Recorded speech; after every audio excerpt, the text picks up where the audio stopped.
आमे लोग किछि लोगन को संगे खाली रहबार लगी और सुइबार लगी आमे दुनिया के ना आसी तो लोगन को संगे भल से कथा हेबा भल से निर्भर भल से जोगाजोग करबा भल से जोगाजोग करमा और समस्त को सहित आदर बा सम्मान पूर्वक मिलीमिशी करी चलमा आमर जीवन रे शिष्टाचार होचे महत्वपूर्ण जिनिस है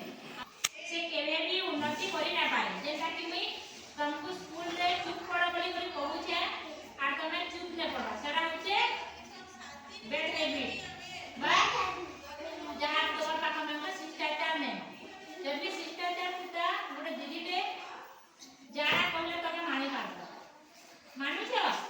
ने मानु दीदी माने सब बेले तुमके पढ़ा ले कहू छ तमे पढु छ ने पढ़ा सब बैड हैबिट ने तो आमे दीदी मानकर कथा मानि कर जदि चलमा तो हमर शिष्टाचार संगे संगे हमर डेवलपमेंट भी हे पारबा और बुद्धि भी और विकास भी हे पारबा तो हमें सब लोग भल कथा सीखमा भल करी पढ़मा और भल जिनिस देखमा भल जिनिस सुनमा शिष्टाचार होची हमर जीवन रो आनंद भरा कहानी है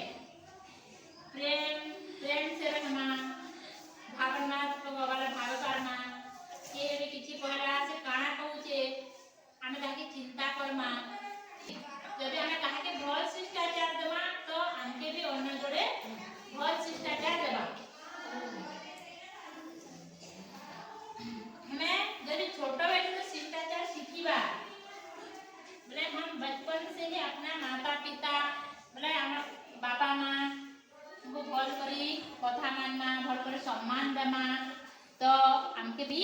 से माने बहुते भल पेबी पेबे कि नहीं तो हमें सकाल उठी कर सब बेले बापा माँ को हमें नमस्कार करमा गोटे व्यक्ति जब सुंदर थिले ने हो तार गोटे व्यक्ति सुंदर थिले ने होए तार शिष्टाचार बा जरूरी है आ पाठ साइंस शिष्टाचार भी जरूरी है जे जहार पाखे नम्रता प्रेम और भाव जहार पाखे प्रेम